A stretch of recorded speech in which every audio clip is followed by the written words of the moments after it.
Arteta! What a strike! What a screamer! Zola! And a fantastic goal! Arsenal back in it! Here's Limpar, lines it up, finds the net. Arsenal in front. We did it, everybody. We soldiered on. We pushed through. We got there together. It's finally time that we can discuss transfers. This is the Arsenal Vision post-match podcast. My name's Elliot Smith, the Blockman, Twitter, Yankee Gunner. After a season of acrimony, of challenge, of arguing, of debating, of hope, and of misery, and yes, there are 2 games left. I am aware of that, and we will get to that. But we have arrived at the moment we all strive for, to get through the football, to get done with the football, so we can really sink our teeth into spurious transfer rumors, argue about them, and tear each other to bits over whether or not a backup left back option is something Arsenal Football Club should be thinking about. So I am really looking forward to that. I hope you are too. Thank you so much for being here. We just love that you are willing to listen to us talk about Arsenal and football generally.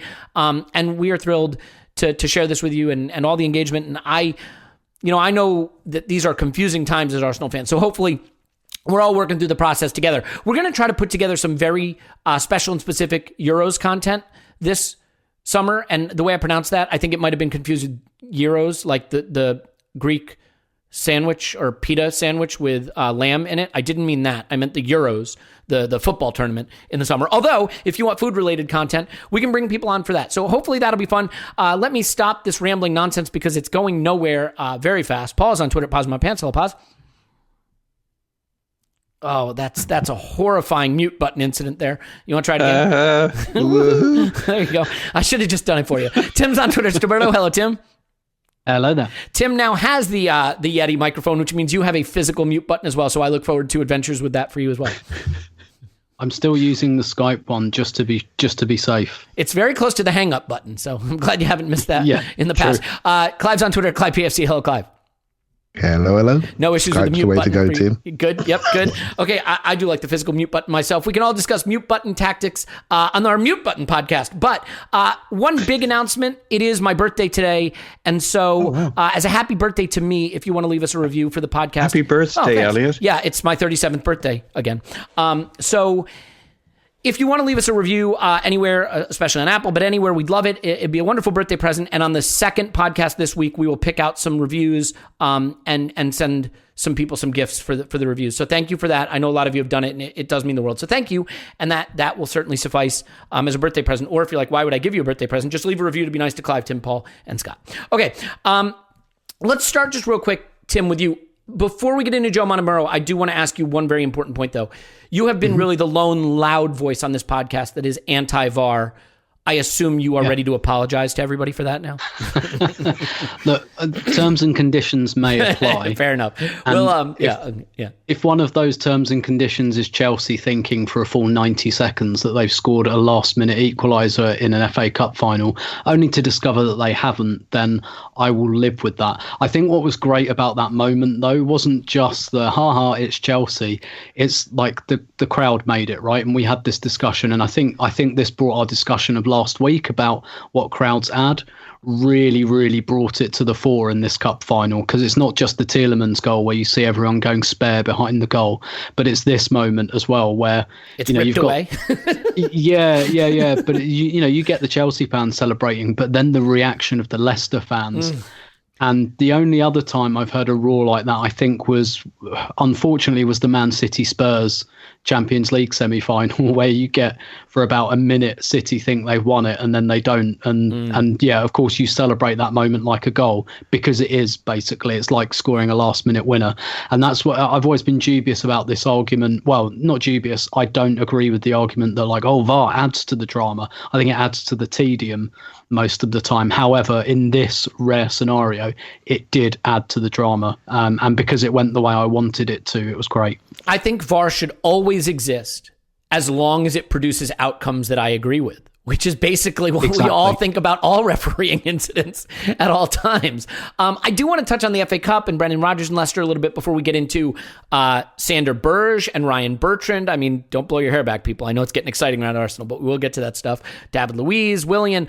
But Tim, before we move on, Joe Montemurro leaves the club, 4 years in charge of Arsenal football, the women's team, of course, and a really special figure and someone that it's easy enough to go read all the articles online or look at all the interviews. So rather than rehashing things that are sort of out there publicly, could you maybe just give us quickly your thoughts on him as a man, as a coach, why you will miss having him around Arsenal, and maybe just your personal experience with him?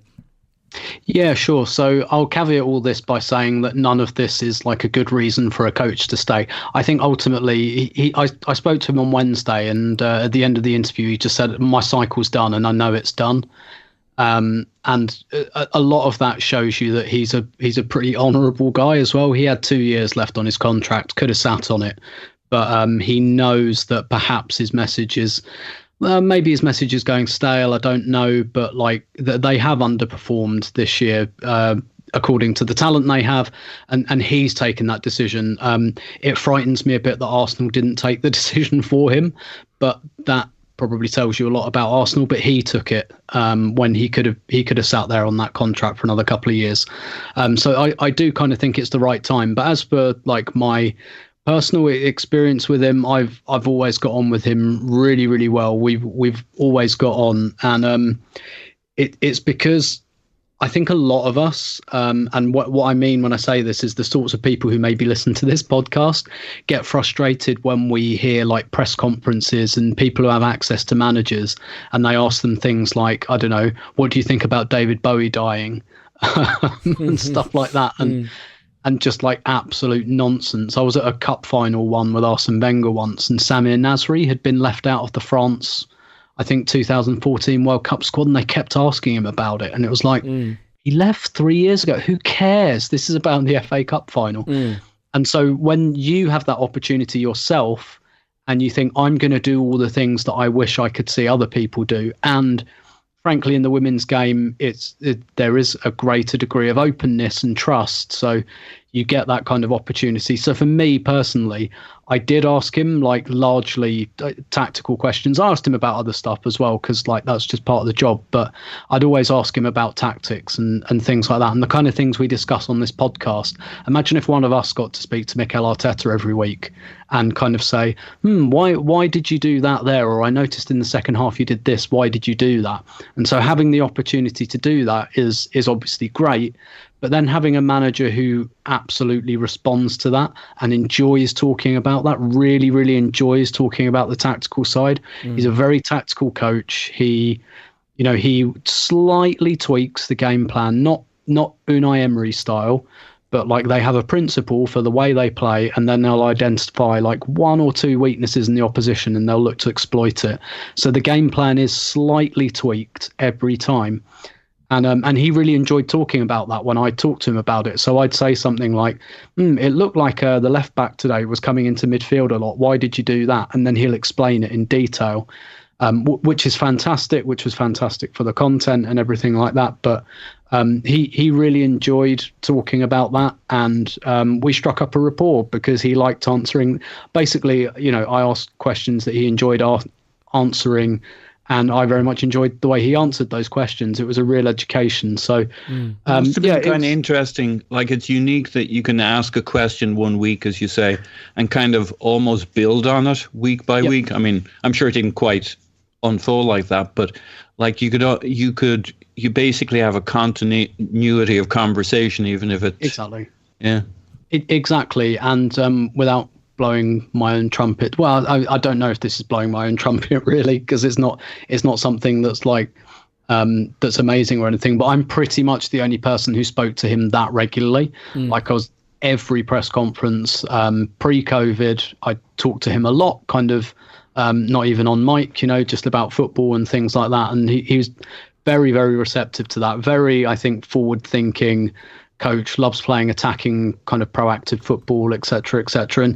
And yeah, we just really got on. And a nice moment yesterday on Sunday, his last game, where he kind of came over and he said, look, I don't usually do selfies, but today's my selfie day. So he did one with the team, obviously, and all of his staff and some of the guys from Arsenal.com. And he asked me for one as well, which was really nice. And like, but he's got that I can only comment on his coaching from afar a little bit and from having those conversations with him. But obviously, I'm not on the training ground, so I can't tell you how the players respond to that. But as a man, you can't help but respond to him. And he grew up as an Arsenal fan, albeit in Australia, but strong Italian. Like he spoke Italian at home. Big into Italian football as well. And he was just he was a real Arsenal man. He talked a lot about the values of the club and representing the club in the right way. And he'd tell his players not to kind of complain to the referee and things like that. Like there was a fair bit about him that was a bit Wenger-esque. And I guess I'll close this out with the anecdote that it was actually Art de Roche from the Athletic who asked him whether he'd had the chance to meet Arsene Wenger, and Joe told this story and referred to him as Mr. Wenger. He said, you come into this training ground and Mr. Wenger's touches are everywhere and you can see that this is his club. And he talked about Joe's mum died in Australia in March 2018. So he went back to Australia and he said, I was out like with my wife, like sorting out funeral stuff. And I came home and there was a letter, handwritten letter from Arsene Wenger.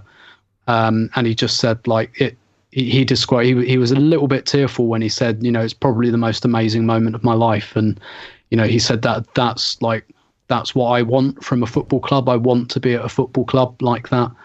It was a really nice kind of anecdote. And I think there's a lot about him that's Wengerian, shall we say. Well, we certainly wish him luck in whatever he goes on to do. And you may not want to blow your own trumpet, but I will blow your trumpet and say that I think you've done a phenomenal job covering him, covering the women's game this season. And I look forward to reading more of your stuff and following more of your work with that and getting more into it myself. Because I think it's a phenomenal game that they are playing, and it's getting more competitive and I think attracting more people to it. So kudos to you. Yeah. Well done. Well, I agree totally. So you don't have to blow your own trumpet. If I could blow my own trumpet, I'd never leave the house, but that's another story altogether. Okay. So let's dive into nonsense a little bit.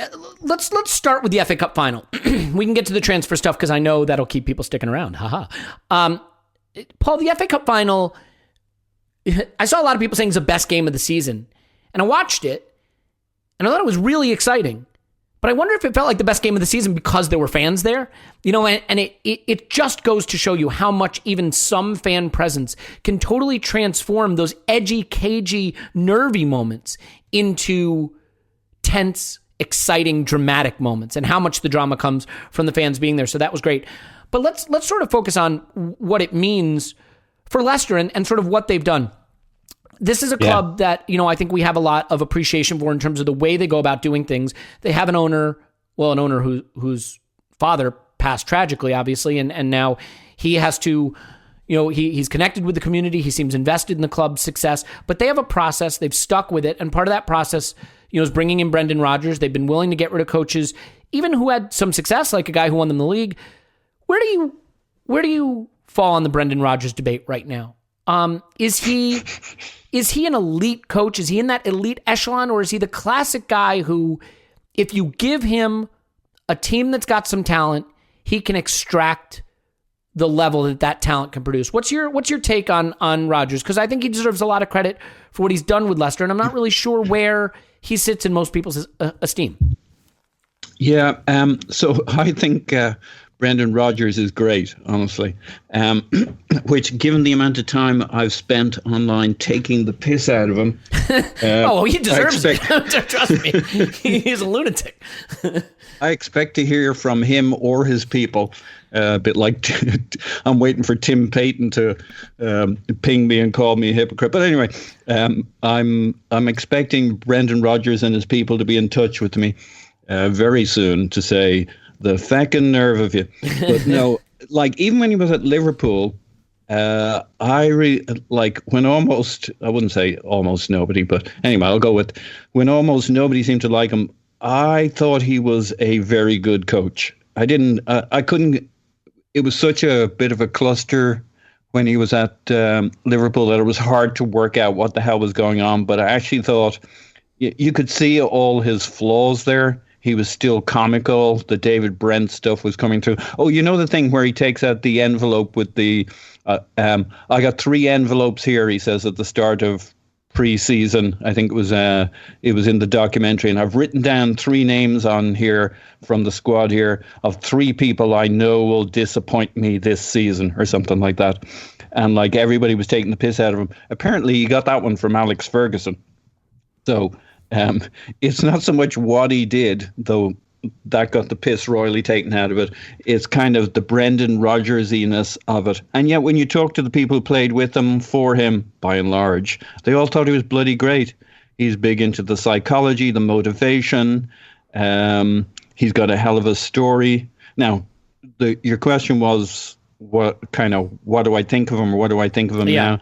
I think he's great. Is he elite? I mean, that's a tough one. That's like, is he world class when you're talking about a footballer? Well, is that 11 players are world class? Is it the top 22? You know, how do you? I think he's really close to elite, and maybe time will tell. He's not just a guy who does a good job getting a performance out of a group of guys. I think he does get that synergy. He does find an emergent property within a group of players that takes them to a little different level. He's obviously tactically very flexible. He's incredibly smart. It's interesting this year because you look at, we have our struggles, and yet, in the latter 2/3 of the season, our overall numbers and stats and stuff make us look like we're kind of reasonable. And you say, well, how can that be? We're getting mixed signals here. We're struggling so much, and yet the numbers aren't that bad. And you look at teams like Leicester, where they'll lose a stupid game. They'll get beat by Newcastle, but then they'll take on the big guys and look really, really great. It's been a tough season to evaluate most teams, I think. But he seems to have kept them going in the league to where they're well on track for a top 4, which is an amazing performance. Winning the FA Cup is great. And I think the other interesting thing with me and Brendan Rodgers is it's a club that we look to. We're more and more, we're like, how did they do that? But it's also a club that Leeds is modelling themselves on. And you can read quite a bit on how they've said, let's do a Leicester City. We'll patiently work on their model. And when you look at their model, Brendan Rodgers isn't a coach. He's a manager, has a lot of say on hiring, recruiting, etc. now.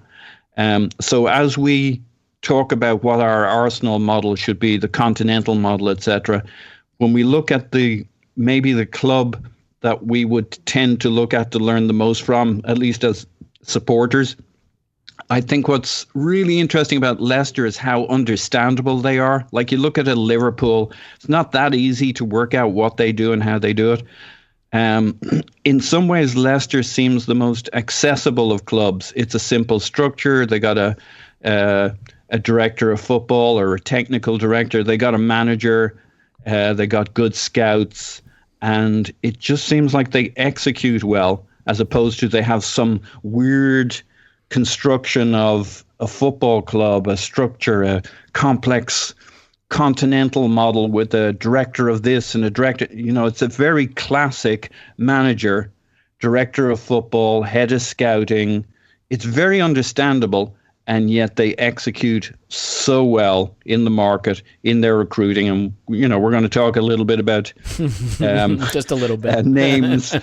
But they don't always, they've got a lot of 23, 24-year-olds. It isn't always the 23, 24-year-olds. When you look at their history, they do a bit of everything well. But yeah, I think Rodgers is really, really, he's always a name that comes to mind, certainly lately for Arsenal, because if you were going to make a coach into a manager, Rodgers probably has enough of. He's been a scout, he's been a tactics guy, he's been the guy who assesses competition, etc. And he's been there, he's been through it all, he's made his mistakes. He's probably the better fit for the coach who's really a manager. By comparison. Like if I had to just pick a name right now as to you said, I'm taking Arteta away from you, Paul. Pick one who'd fit in with this bunch and get a tune out of them and would fit within the Arsenal organization and be enough of a manager to work within our organization, he'd probably be the one. Yeah, it's weird, right? Because I don't feel like I'd want him, but I can't articulate what's wrong. At Liverpool, he took a team that had a great attack and a terrible defense, and he did exactly what you'd expect. He produced a scintillatingly great attack and a really bad defense. At Leicester, he's, I think, exaggerated their strengths and exposed some of their weaknesses. He does seem to be a guy, to me, who, if you had a strong football structure and a good, reliable process of recruitment, you could put in place and say, he will tell us if we've succeeded. Do you know what I'm saying, Clive? Like, what I mean is, if you want a manager who's going to show you if your process was effective, he's the guy, because he's going to get you what your squad should get. If you've given him good attackers and bad defenders, he will build you a good attack and a bad defense. You know what I mean? And so I think he will produce roughly what you've delivered for him. And that's fine. I think the thing with Leicester that we know is that they have a process that seems to be effective. And one thing that I think we should never do is be too dogmatic. No process should be inflexible. If you are driving down the road and you're like, my process is that I always go exactly 5 miles an hour over the speed limit or 5 kilometers per hour over the speed limit, whatever it is.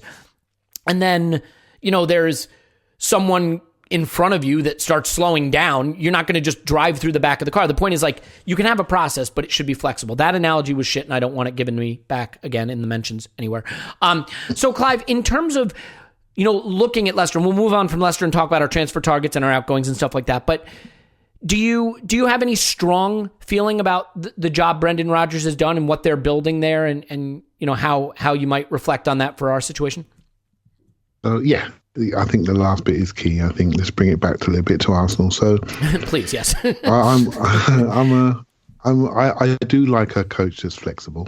This guy has had a youth background. So when you're a youth coach, you tend to use multiple formations because you want to educate your players to play in different systems.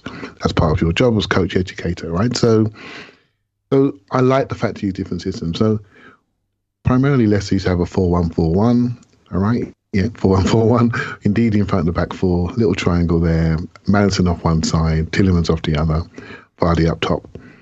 I've seen as a punchy wide men. Doesn't matter, or Brighton, Harvey Barnes, whatever you want. Sometimes you fall back Pereira there.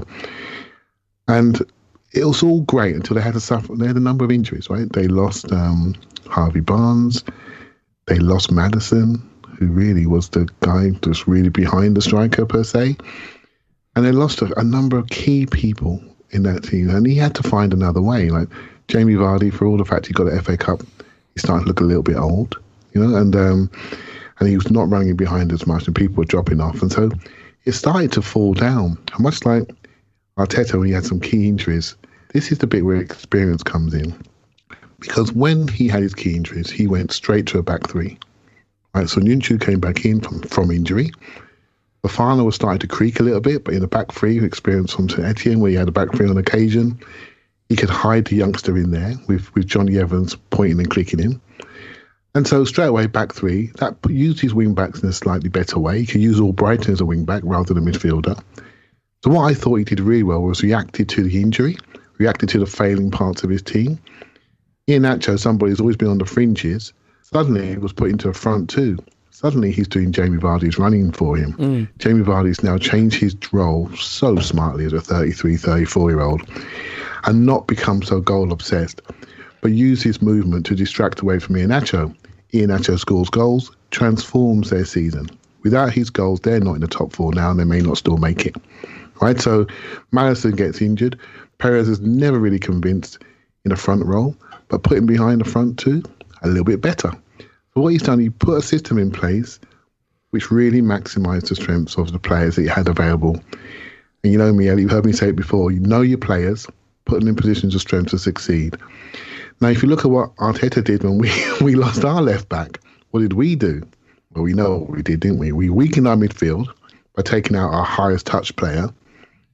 We had a situation where we didn't maximise other players. We didn't try to replicate our game in any which way or form.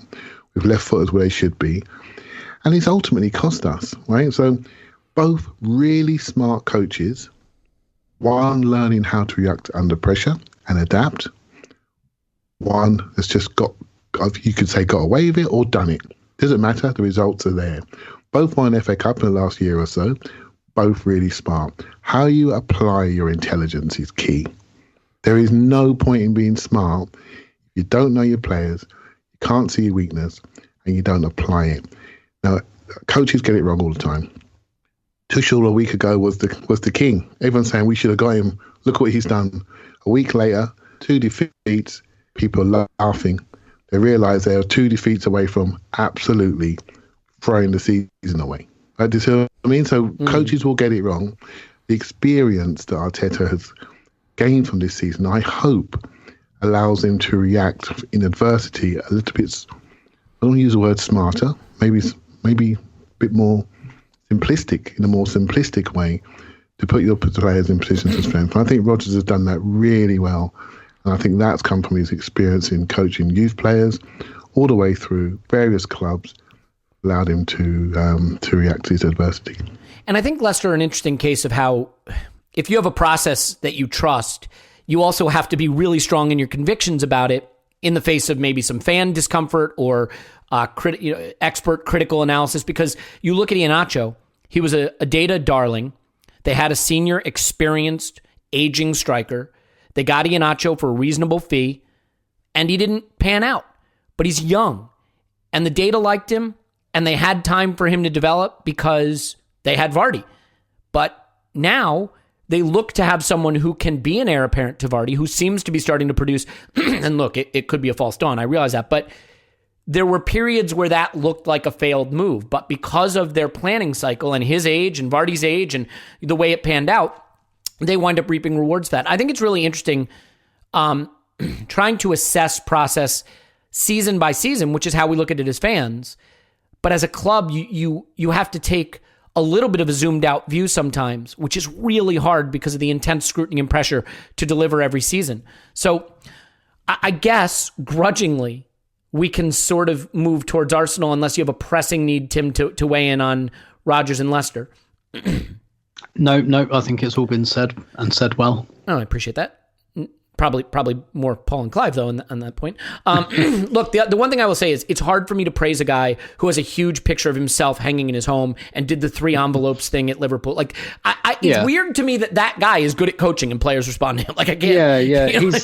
He's toned that down quite a lot. And whether that's just a public thing or whether he's just not like that anymore, I don't know. But there have been, in the time he's been at Leicester, very, very few Brendanisms, if any. He found the self-awareness gene, didn't he, Tim? He found it. Yeah. He probably watched the video. So yeah, definitely. Yeah, I mean, it's really wild. It's just wild to me that a guy who does that is a guy that the players have responded to and has turned it around. So good for him. So let's get into some of the stuff. Let's play in the sandbox of the transfer rumor stuff for a bit.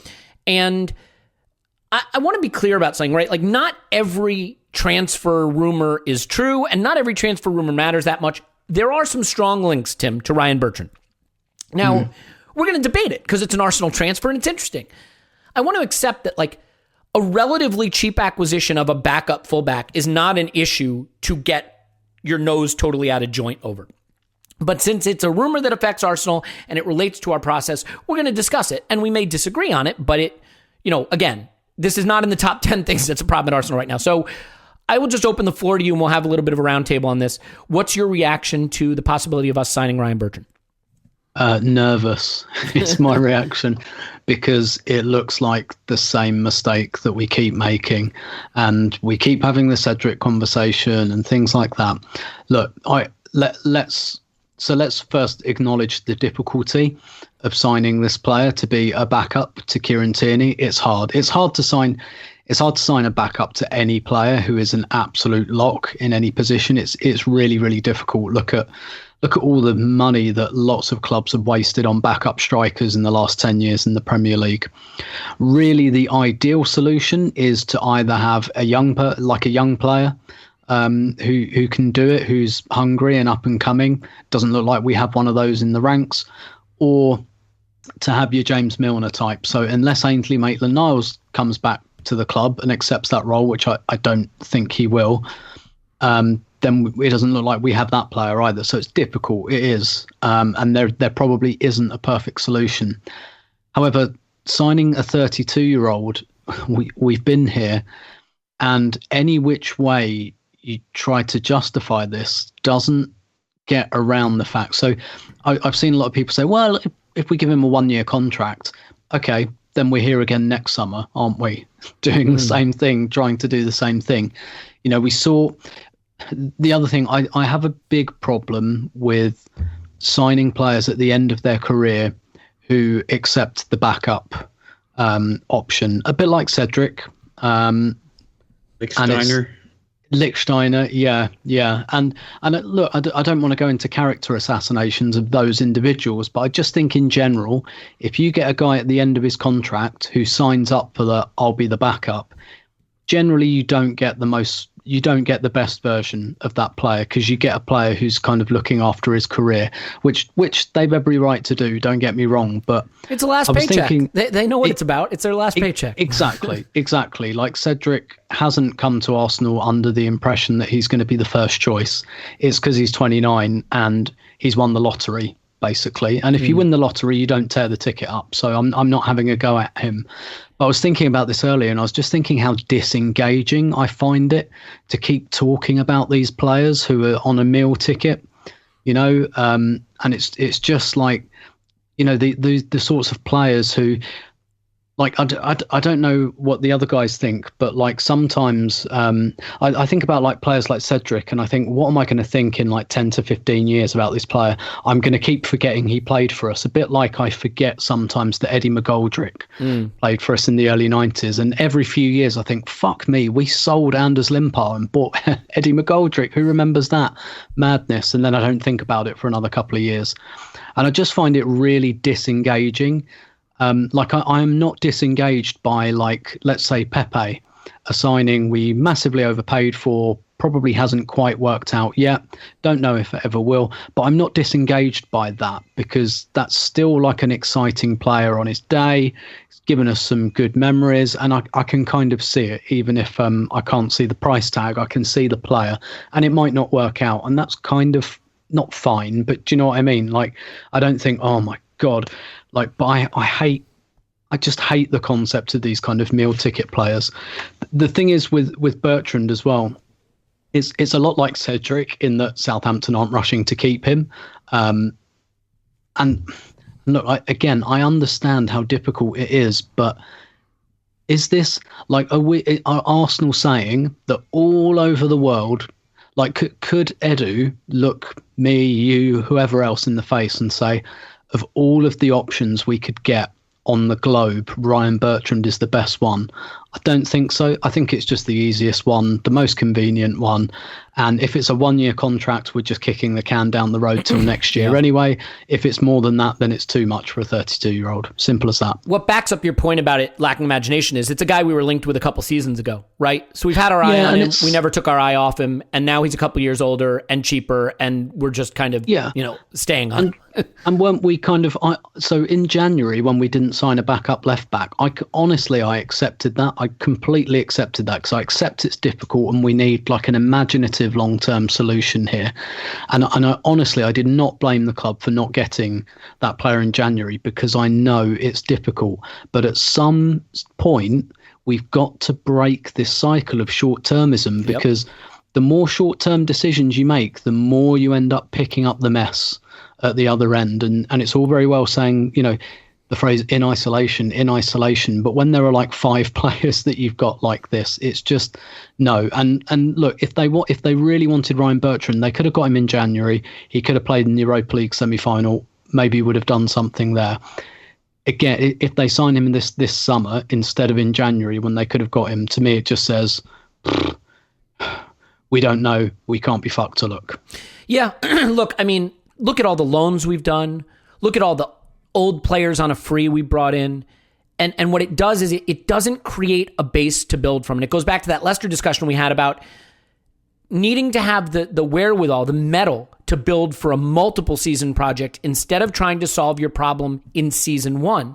And I acknowledge that's hard to do, but like, why was Willian brought in? Oh, it helps us bridge until, Saka's ready, or, if Pepe's not what we thought. And then, why was Cedric brought in? Oh, he's an experienced guy who can cover it right back and left back. Well, here we are. Willian's unusable. We're probably going to have to pay him to leave. Cedric is fourth choice at 2 positions. And if you think of your wage bill as a finite resource, and you say, do I want to bring in a guy who gets X amount of that wage bill, even if it's a small amount, and likely is unusable, or a guy we don't want to use and has no future value to the club? I don't know that you want to be in that position. I'll expand on that in a bit, but Paul, do you have any kind of other perspective, for lack of a different way to describe it, on Bertrand? Because there's really a couple issues here. One is, use of resources, which are relatively small. The other is whether the player's any good. And then the final piece is how you solve a problem. Because the one thing we may have to have a conversation about down the road, and I don't want to do it now, if we believe Tierney is a guy who can't play more than 25, 26, 27 games a season, you really have to ask, can we afford to have our star left back, who's one of our 3 or 4 most important players, be someone that a third of the season we don't have him? I don't know that you can be a great club with a key player who you anticipate routinely being unavailable. We've tried that in years past. It didn't go well. So what's your take on Bertrand as a stopgap? Uninspiring. Taken in isolation, you could be like, okay. But we've done this. It seems like we do this every season. We got Cedric, and the great thing about Cedric was he could play in either fullback spot. Only it turns out, apparently, he can play in neither fullback spot. There's a small caveat. We misheard the selling point on Cedric. We had Lichtsteiner. It just feels like we've been doing this for a while now, and like you need somebody to tell them stop. But like if it was a one-off out of the blue, like what's he got going for him? I hope he's really, really cheap, but I bet he isn't, because he's a left footer on the left. I mean, that is literally the argument for it. Right? Coming for his final deal, and so he's not going to be cheap. Chirpa, cheap. On the other, we'll edit that out in post. Don't worry. I'm not helping myself here. The one thing he has going for him is they use him quite a lot. Like, he played in 29 games. He's supposed to be fairly solid. I'm working here. It's so underwhelming. I guess the other good things is we can get it done early, because, Edu has the problem of bandwidth that we saw last summer, and this could still be quite a very challenging summer to get things done, and maybe they just want to make sure they have some kind of solid backup to Tierney, but it's just underwhelming. I think it'll be.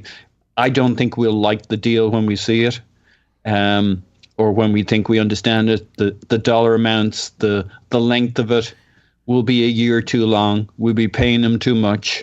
It's like there's a world of players out there.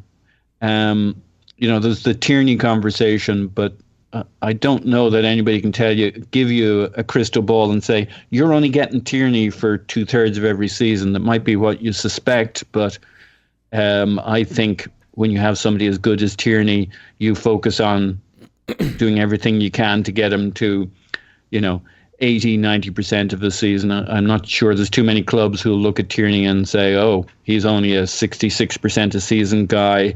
We need to do something different. I think the answer to Tierney is to the Tierney problem is to make sure you go and get yourself a right back who's as exciting as you can get, and close as you can get to what Tierney can do on the other side.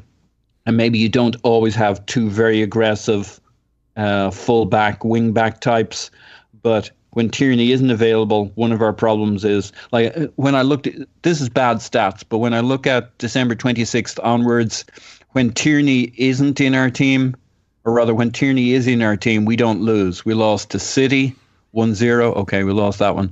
And we lost to Liverpool, but I think he was off injured before the end of the first half. Nobody else has beaten us with Tierney. Now that's a terrible stat, because that's not how stats work, but it feels right is the important thing.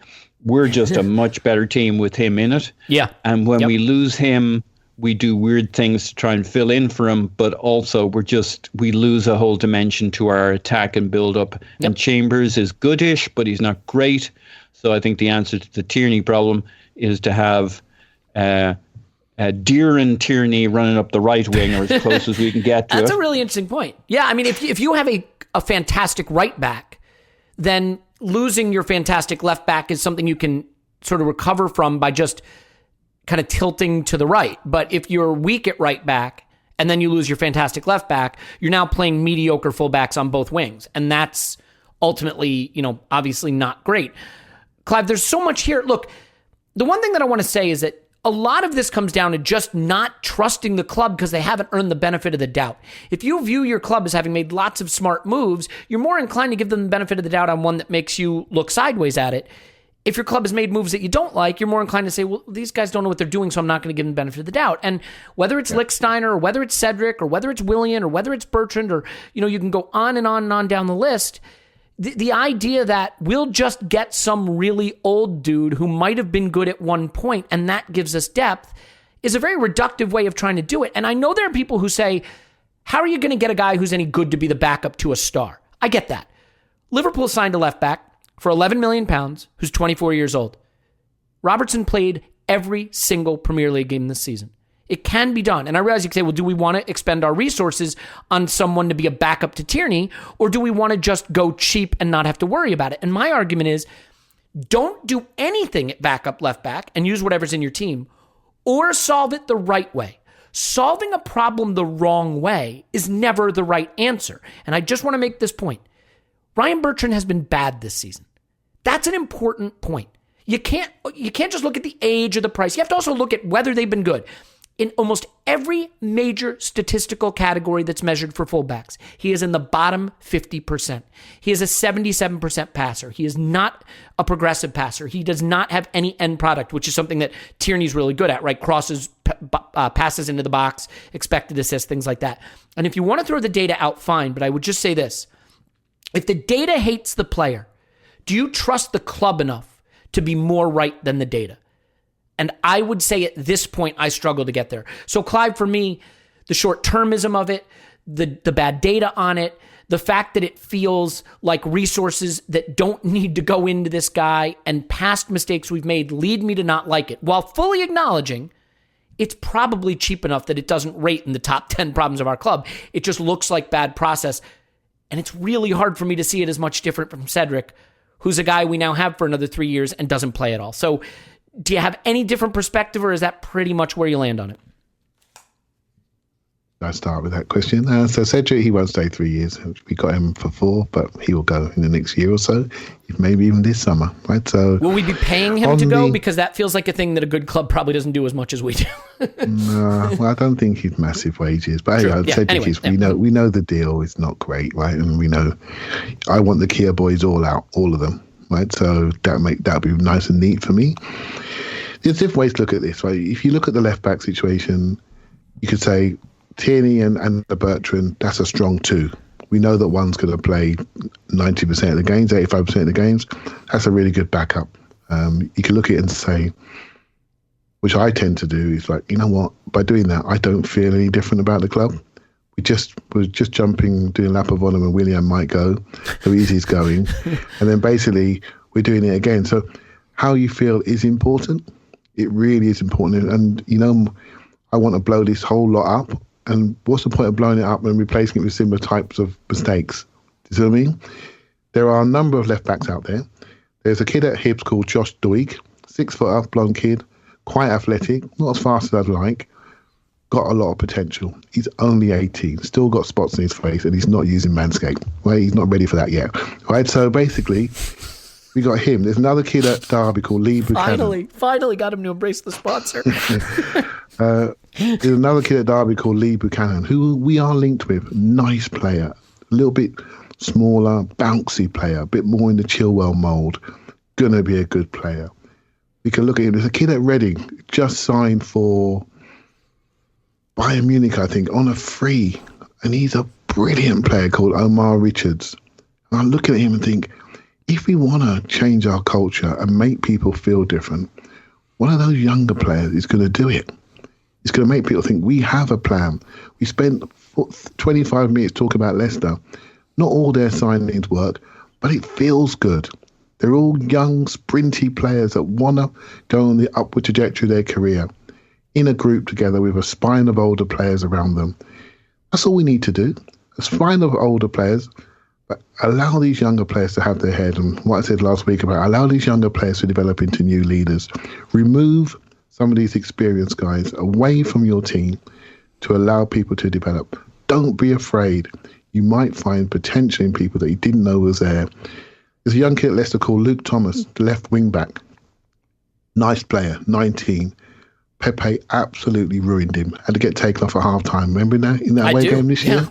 Yeah. Took off at half-time. He's dancing around Wembley on Saturday playing left wing back in a role where he can be looked after, not on his own, progressive, go forward. Got an FA Cup winner's medal around his neck. More than Harry Kane's got. Right, he's got an FA Cup medal around his neck. And because he's been put into a position to succeed, if we have to lose Tierney, flip to a 3, put one by a younger player, allow him to succeed. I think we have to change how we operate. Don't do the same thing again. I can make an argument for Bertrand. We got a guy called Kolasinac. He's on, 120 grand a week free transfer. Say we sell him for 3 million, get the money off of our books. Basically, Bertrand is free, and I mean really free. We don't pay for anything. He comes with a free, homegrown, comes in, sits behind somebody. I can make an argument for it, but I made an argument for Cedric last year until I saw him not use his left foot. And I thought, you know what? I'm not doing this again. Let's go younger. Let's build a pipeline of talent. Let's make sure that people that support this club feel different about how we operate. I think that's the most important thing, because by doing that, you buy yourself time. You buy yourself patience from the fan base that have been sitting at home on their laptops for a year, desperate to get back into the stadium. I think it's really important that Arsenal Football Club recognise that, because if they don't, they're in for a storm in the next few months. You can justify anything. Clive, first of all of that is brilliant. You can justify anything. But the goal is for us to be good again, long-term good again. That's what we all want. We have different ideas about how to get there. That's fine. There's no right answer. The right answer would be if we get good again, then we did it the right way. If we don't get good again, we didn't. But if we use the Leicester example, we signed Cedric. They signed James Justin. Net cost about the same to both of us. We'll probably have to pay Cedric to leave. James Justin's worth $25 million. We signed Socrates. They signed Sun Yunchu. $20 million each. One's 30, one's 22. Who's in the better situation there? We signed... We're linked with both. That's the frustrating thing, isn't it? We're linked with both. Clive, we signed Saliba. They signed Fofana. Fofana just won the FA Cup in their starting lineup, and Saliba's playing in France. So, if you can't say 3 seasons from now, I see why we made that move, you probably are making the wrong move. I'm not saying you never, ever, ever make a short-term move. But if you're making a move that you say, beyond this season, I can't see how it possibly benefits us, you probably made the wrong move. And that applies to my Willian opinion, right? Even if we thought he could have been good this season, which he wasn't, okay, shame, we didn't really have an exit strategy for that move. And so, again, the other point is, it's where you are in your process. If we were finishing second this season, 2 points off City, and we're like, we're going to sign a 30-year-old central midfielder to partner Thomas Partey because we're going to win the league next season. Go for it. Make that last leap. But don't do that when you're finishing 9th or 8th or 7th. Clive, it sounds like you want to come back on that point. Well, I'm only going to say something that probably Paul or Tim would say as well. It does annoy me that we don't trust people enough. It does a little bit annoy me as well that we are a little bit hard on some of our younger players, if I'm honest. When I'm looking at Willian and I'm looking at, I know it's not a complete simile, but I'm looking at Odegaard and I'm looking at Ceballos, and I'm watching Willock do what he's doing. And I'm looking at these things happening. I'm looking at Cedric and I'm looking at Maitland-Niles having to leave. I'm not saying that these options are absolutely stick on, but I'm not seeing a gap in talent. I'm not seeing it. I'm not seeing a gap in talent that warrants people sitting down. I'm not seeing, why has Willian got as much minutes as Pepe? I'm not seeing it. I'm not seeing the gap in productivity. Trust our people. Trust the people that we've invested in. See where they end up. If we fail with our own people, with our own signings, with our own youth players, then I think people are much more forgiving of that. To see them have to go out to different clubs to watch idiots running down the middle of midfield, for example, I'm not going to mention his name, it must be frustrating. And it's very important we change that perception, because we want other young players to come. By the way, we're quite good at playing young players. Let's not mess about. But I want us to be better. And it's very subjective. You can't get everything right. But I think we've got to stop these loans, got to stop these frees. It doesn't do anything for us. It makes us look small time. It really does. Well, that means we can talk about Sander Berge. See what we think about that one. By the way, I mean, we could also talk Jack Grealish. It's not like everything is sad in Arsenal world right now. But I have a message to Josh Doig. How old is Josh Doig, Clive? He's 18. Okay, Josh, it's going to happen soon. And when it does, you're going to want that Lawnmower 4.0. So here's what you do, Josh. Go to manscaped.com. Type in the promo code ArsenalVision at checkout. Your Lawnmower 4.0 will come with free shipping globally and 20% off. Josh, when you have to travel for your football games, you throw it in your travel bag. It has a lock switch now, so it won't start manscaping the inside of your bag. It wirelessly charges, but if you don't bring the charger, don't worry. The battery lasts for ages. And when you get in that hotel shower before a game and you realize, you know what? You want to clean things up in case, God forbid, someone pulls down your shorts while you're playing a game in front of a live national audience. You know what? It works in the shower. Wet or dry. Long battery life. It has a 4000K LED battery, so you can see exactly where you're going, what you're doing. It has 4 guard lengths, so you can get the sideburns right, you can get the chest right, you can get the eyebrows right, you can get the privates right. Josh, you may only be 18, but it is time. And I want to recommend to anybody listening, it doesn't just have to be Josh Doig, it can be you. You can go to manscaped.com, promo code ArsenalVision. If you haven't done it by now, it is time. We got a live event coming up in Las Vegas. If ever there's a place that screams, I need my privates, perfectly manscaped, it's Las Vegas. So arsenalvision.com, promo code, nope, that's wrong. Manscaped.com, promo code ArsenalVision to get your 20% off and free shipping. Clive, is that enough of that? Best one yet, mate. Best one yet. Thank you, man. I live for your approval. And the fact that you referenced the sponsor means that we are making some headway. Tim, do you have any thoughts? I mean, you have thoughts. You're a smart guy. You always have thoughts. But do you have any thoughts on Sander Berge specifically? I have really no thoughts on Sander Berge, just because I can't remember seeing him play. Sheffield United are not a team I watch a lot of, but one thing...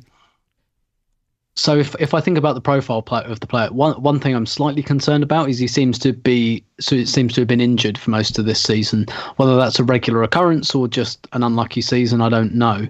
There is some suggestion that Arsenal, were interested in him before, and if that's the case, and they still think he has the attributes they thought he had, it could end up being like a smart pickup, because he's probably lost some value playing for Sheffield United or not playing for Sheffield United as the case may be. So I don't really have an opinion on the player because I haven't seen enough of him or watched him closely enough.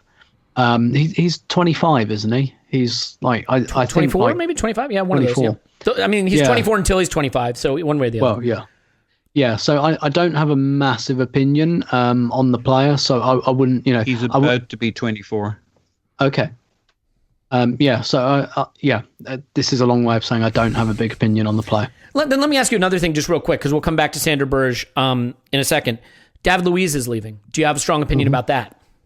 No, I think that's the right decision. Again, I think it's another one you could justify for another year. You could say, well, we're bringing Saliba back. He's probably not quite ready to absolutely throw in. So we could have David Luiz there for another year to manage the transition. But no, let's not. We've done that. We've got too much of that. There's plenty of quote unquote experience in this squad.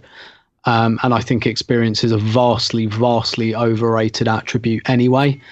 I like David Luiz. I think he's a good player. I think he's been decent, albeit I do think it was another fairly a signing of convenience more than him being actually the best person for the job. But no, I'm quite happy to move on from him and maybe learn some lessons by signing another 30-plus-year-old defender from another Premier League club. Yeah, Paul. I'm going to give you the free swim option to either weigh in on Sander Berge heavily, despite what I can only assume is very limited information, or have an opinion about David Luiz leaving. It's really your choice, because Clive will spare us all by giving us actual Sander Berge information. So, Sander Berge. So, great. I'm with Tim. I've watched Sheffield United when he wasn't there and when he was there, and it's amazing, really, because he's like huge and unignorable, and yet I never really noticed him. I talked before about that psychology video, the video of these people playing basketball, on passing ball to each other, and your job as the student in this is to count the number of times the balls pass between the white team versus the black team in terms of clothes. And so you're there counting the ball. And then at the end he says, how many times did they pass? And you say, whatever, 23. And he says, what did you think of the gorilla walking around? And you say, what gorilla? And when they show you the video again, there's a gorilla walking around between these people, because you're obsessed in a gorilla suit. It's a human, not a gorilla in a gorilla suit. That would really be pointless. And at the end of it, you realize that you're fixated on what you're fixated on, and you miss. Anyway, so Sander Berge is big enough to be a gorilla, and I've never really noticed him playing. His stats are interesting. Such a long way for that. We went so long to get to that. I think there was a point. And my point was, when I watch his YouTube videos, it's a testament. Whoever the guy in the YouTube video, we should definitely sign. It doesn't seem to relate to the guy I've not really noticed when Sheffield United play. But, I mean, it does, like, you read a bit on him. He actually looks like he can play a bit. I mean, he's not truly a box-to-box, though they play him a bit like that. He doesn't have vision. He doesn't have can't pick an incredible pass. But I actually think he'd be pretty useful, pretty good.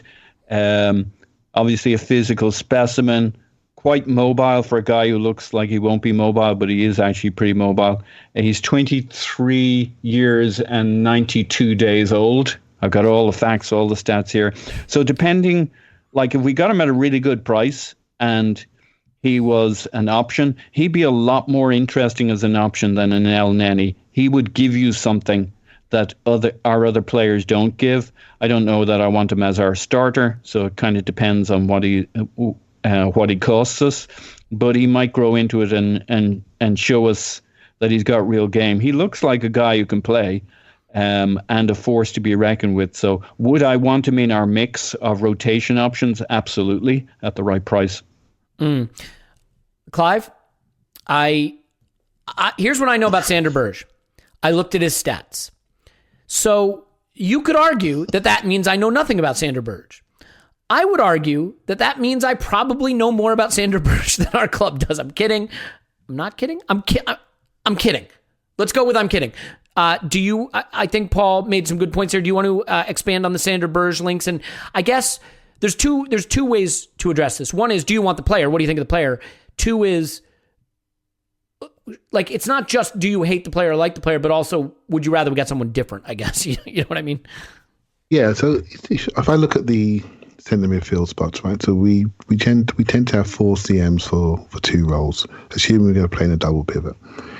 And so this year we had Xhaka and Ceballos, El Neni and Partey, right? So we know Ceballos is on the way back home. Real Betis, here we come. We potentially have a situation with Xhaka where I think he could be going. I think when he was asked to stay, I think he was asked to stay until this point. COVID was around. Very hard to resettle back in Germany. Wife was pregnant, just had a second baby. This is a moment in life where I think he could go. I think this was agreed, probably why we went for Partey last year, to get him into the team as our midfield leader. Sander Berge, if we are to get Sander Berge, there needs to be someone else as well. There needs to be a Basuma coming as well, because if that's the scenario.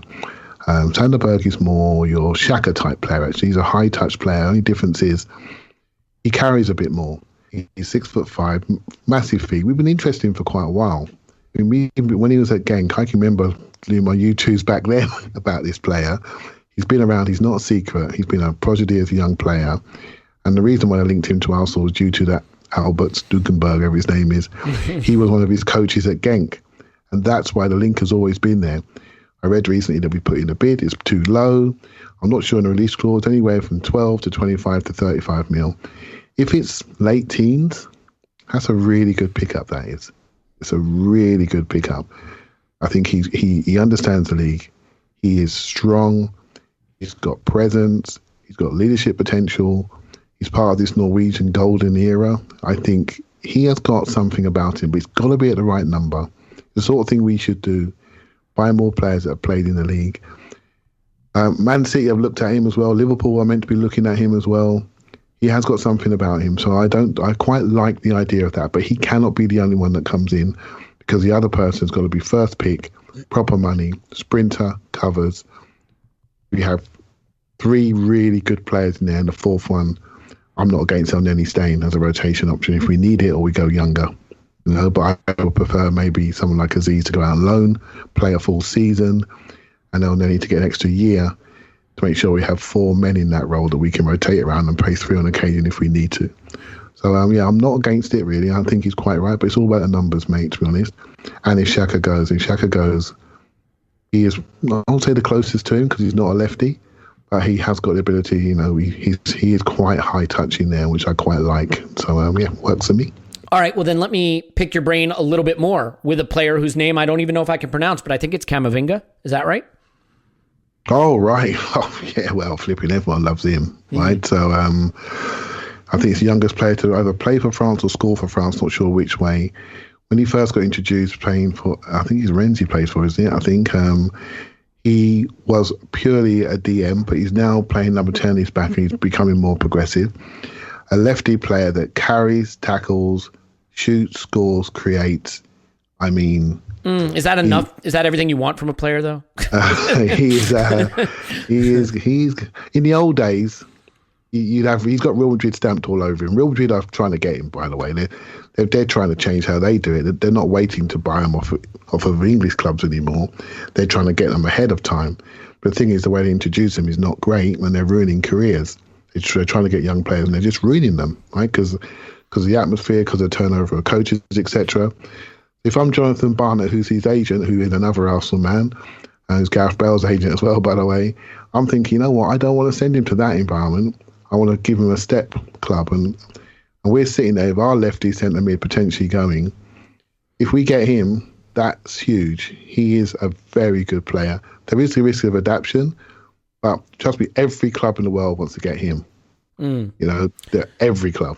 Every top club wants to get him. So, I mean, that leads me to believe that we're definitely front runners and should have no problem getting it done if every top club wants him. Okay, so then, Tim, I mean, I think, unless you have, do you have anything to add on Camavinga? I mean, I get the sense 18, very, very talented, wanted by everyone, would take. So yeah. I mean, I hadn't heard of him this time last week, so I can't be firm on that. But yeah, sounds good. Let's do it. I think this is the issue for me, right? And I think everybody listening is going to have some level of this factoring into their attitudes about what Arsenal does this summer. We're all really curious to see what Edu and Arteta come up with. There's some skepticism. Maybe there's some belief. There's reason to have both. I don't want to present this as one-sided. I sometimes say we're a dumb club. We do dumb things. We do too many dumb things, but we do some smart things. It's not like it's uniform. How much confidence you have in them and how much faith you have in our process will probably determine the extent to which you feel okay about the things we're going to do and the things we wind up doing. Like I said, I look at the data because I know Arsenal players, but I'm not a student of world football in the way, like Clive is, for example. When the data says the player isn't very good, it's hard for me to trust that Arsenal know better than the data because I just haven't seen enough good moves from the club to have that confidence. You can sign a guy where the data says he's not very good and the data can wind up being wrong and he can be excellent. I use it as a shorthand to try to give myself a little knowledge on a subject where I fully admit I'm out of my depth. But Tim, isn't that really what this all boils down to? That our ability to evaluate moves by Arsenal is based on whatever extrinsic information we're able to acquire, and then layering that on top of mapping that to whatever level of confidence we have in the club right now, which for a lot of people, unfortunately, is at an all-time low, and understandably. Yeah, sure. So, I mean, it's like Clive says, it's a trust issue, right? How much do you trust the club? On the data, I guess I'd say I largely agree with you. If the data says they're a bad player, there's usually, or that they're an underwhelming player, there's usually a reason for that. But I guess it depends on which data you're really looking at, and this is where having like a clear style and a clear plan comes out. I was reflecting. Sorry, this is a bit of an aside, but I think it's related to this question. I was reflecting earlier today on what a brilliant signing Lauren was for Arsenal. Like when you go back and think about it, I don't remember anyone really talking about it that much at the time because people didn't really talk about this sort of thing in the same depth. But we had Lee Dixon as our right back for over a decade, and he was getting towards the end. And we bought a midfielder to replace him. And we played him in midfield for a season. Then we put him at right back where he'd never played before. And it really, really worked. And I was just thinking, like, I'm really curious about, there must have been some nascent data they used, but there was something about him that Arsene Wenger saw and thought, I know that I'm watching this guy playing midfield, but I think he'd map really, really well to fullback. And then he was completely right about it. And replaced a legendary right back who'd been there for over a decade, and it was fine and it was great. And Lauren won loads of trophies as a right back. And I was thinking earlier today, what an absolutely inspired move that was. And doing things like buying Kolo Touré, who was a midfielder, and thinking, I think he'll be a centre back, and doing that and it working brilliantly. And I've always been curious as to how much kind of data that was and how much that was just instinct or things like that. And so when looking at, I don't know, I guess someone like Sander Berge's data, you have to consider the type of team you are, the type of team that Sheffield United are, and whether there are things that impact some of that data, or whether you think, oh no, we think he's quite good at this and Sheffield United aren't really doing that. And maybe there's stuff in the data there that kind of tells you that stuff. So, but you're right. Like ultimately, it comes down to trust. I mean, Arsenal have made good signings in the last couple of years. They've made plenty of bad ones, but Kieran Tierney, that's a really good pickup. Gabriel Martinelli is an absolutely amazing find. And so there have been good signings. There have been some good finds. There have been a lot, and there have been a lot of really stupid decisions.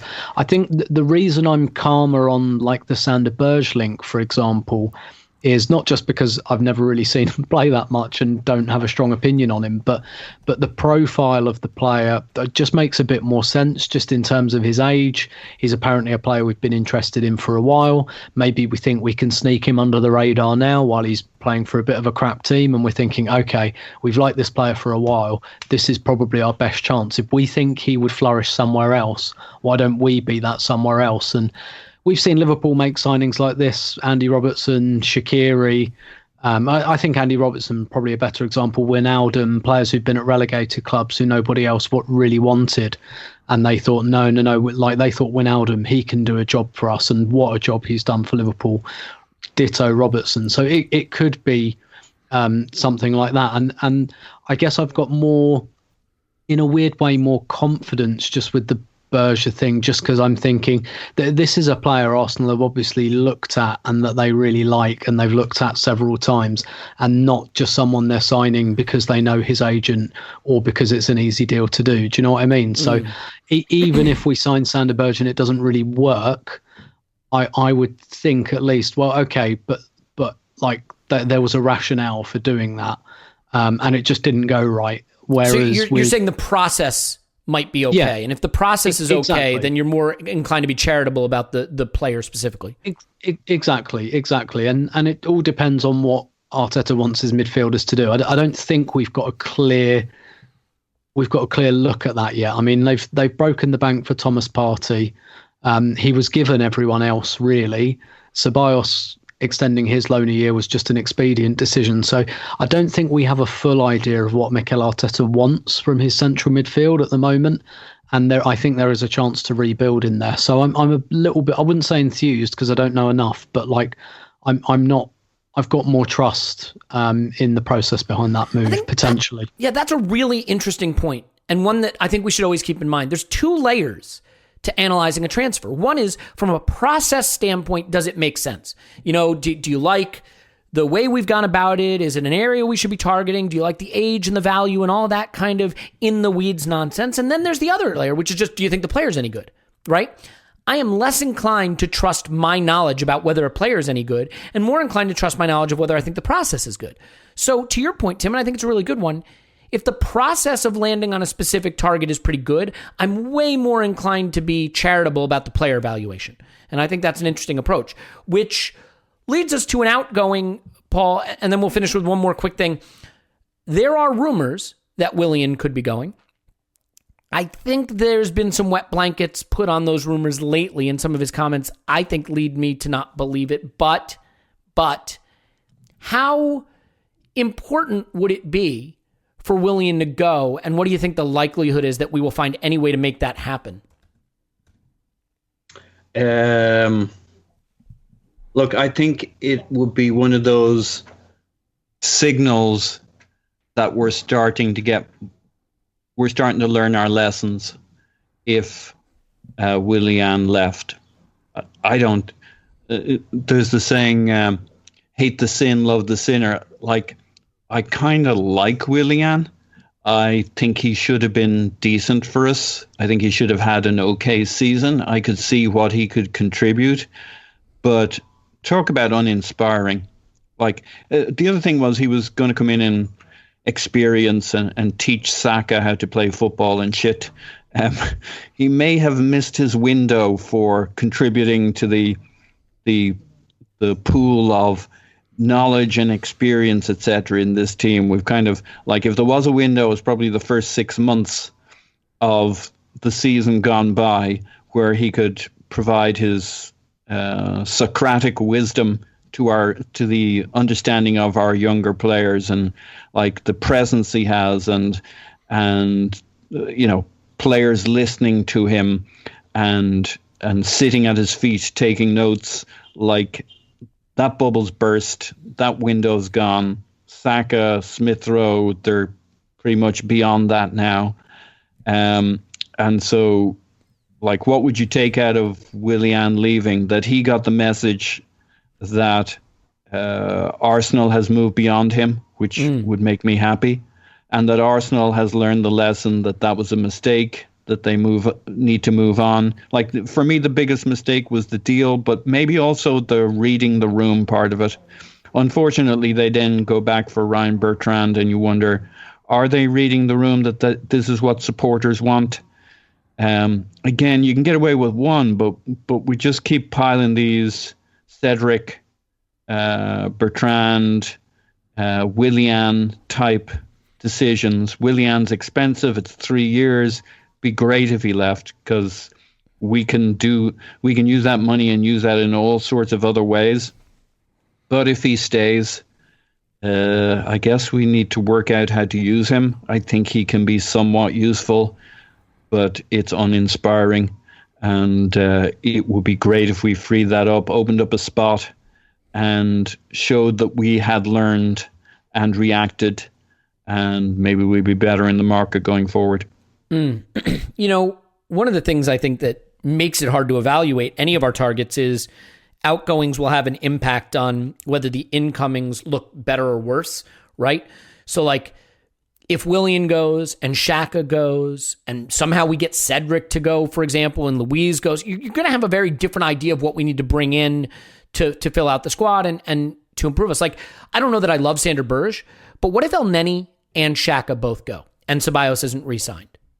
Well, then you say it might be Berge plus Basuma. It might be Berge plus Camavinga, right? And suddenly you're saying Berge as a guy who is early prime, reasonably affordable, third choice center midfielder who can push for a starting role, but isn't some aging dude who's just going to fade on us. Suddenly that looks like brilliant squad building. Do I think Sander Berge is any good? I don't know. But do I think Sander Berge as a guy to come in along with a Basuma or a Camavinga when we have sold Xhaka, El Neni, and moved on Ceballos? Suddenly that makes a lot more sense. And so these are puzzle pieces that have to fit together. And it's hard to evaluate any of the deals in the absence of those puzzle pieces. If Kola is gone and Cedric is gone and Maitland-Niles is gone and Bellerin is gone and we have to buy a right back and Bertrand is like the last little cheap thing we have to do to have someone who can play left back. Like, it may look different. So, Clive, it's just a long way of me asking you, how confident are you that we're getting Grealish? I don't know. Where is that coming from? Like, why does anyone think we're getting Jack Grealish? Very small things, like he likes the Emirates, he's mates with Saka, and he wears his socks down like Smith Rowe. Yeah, that's it. He's a very good player, isn't he? Downhill runner, very good player. Even if he's that he's in our budget, right? This is where the deteriorating pedigree of the club hurts us, right? Because we just have nothing to offer him compared to the other clubs that are going to be in for him. It depends on the whole thing. There was a period in our lives, not too long ago, we bought a player called Dennis Bergkamp, and we thought, crikey, he was a bit of a broken player at the time. Inter Milan wanted him to play 9, 10, 11 and 7, and he couldn't score goals. He wanted to get away, and he came to Arsenal, and it transformed how we were looked at, how we were perceived, and it was the start of a new quality of player arriving. But if you are looking to pivot in your history, Grealish is a sort of player that is perfect for that. But he's got 3.5 years or 4 years to go. He's probably the most coveted player in England. He's the most foul player in England. He's got a fantastic potential, mid-20s. It'll be nice, but I'm not holding my breath, because we need to, if we do that, we're going to be spending another 150 million on top of that. That's the only reason he'd come. He'd come for a project. So that's the only reason I'd expect him to come. He'd come because we're buying some serious dudes in our team. But there is somebody else that I've been discussing with my mate Tom offline that I think we could get at half the price and actually would fit the culture of our team just as well, if not a bit better, but more forward thinking. Go on. And that is and that is the guy at Crystal Palace, Eze. Oh yeah, I like that. But they have, right? That's a guy they can't sell, right? Because like they've got like 10 guys out of contract. They're going to hopefully try to cash in on Zaha eventually. But like, he's the one thing they have to build for the future with. So maybe too soon to be able to get him. Well, this is what you got to do. So Grealish might cost 80. I would seriously put down 45 million quid for Eze. I would do it. And the reason why, you have to look around your team and look around the team and say, we've got this group of young players. Now we got Balogun, we got Saka, we got Smith Rowe, we got Martinelli, we got Saliba. This kid just fits that culture straight in. He's going to be a star. In a year's time, he's going to be right up there with Grealish. I guarantee it. He's going to be absolutely brilliant. Much like with the Josh Doig situation. Young Scottish kid. He's got Kieran Tierney ahead of him. It fits. I always remember when we bought Alexis, I really wanted us to buy Vidal. Get someone around him that allows him to feel loved. We didn't buy Vidal. We bought El Neni. So like, this is sort of thing you've got to do How did that work? You've got to do things smarter. You know, we will not be buying, if we don't get Eze now, we won't be able to get him in 2 years' time. I promise you that. We've got to get in there quickly, test people, put yourself at the front of the queue. That Grealish is obviously he's ready-made, all the rest of it, but I just don't know where it's coming from, mate, apart from small little links. You make a good point, though, right? Like, you want to be good? Buy the guy 2 years before he's 80 million. And you can say, well, that's hard to do. Yeah. It is hard to do, but that's the job, right? Look at the data. Look at what's telling you. Buy Diego Jota for 35 million and not 70 million. Buy Salah and Mane for 40 million, 35 million, not 80 million. And I mean, again, those are also very lucky, and they had the Coutinho sale to fund it all. I get it. I'm just saying, you know, if you're Leicester, you know, they've done it with Ndidi and Iheanacho. Well, that took a little time to develop, and Harvey Barnes, and you can go through, but you make an important point, Clive, which is we all want the superstars. Those are fun. But if you can be a little bit more clever in your scouting and a little more, you know, able to use the available analytics and the fact that we can pay a little bit of a better wage, can you get that 23-year-old before he's the known 25-year-old? Yeah, I mean, we haven't done a lot of that. The irony is we've done it with like the 18-year-olds, which is, that takes talent, but those are a little harder to hit on, would be my argument. I would much rather go for an Eze than keep an Odegaard on for another year. Yeah.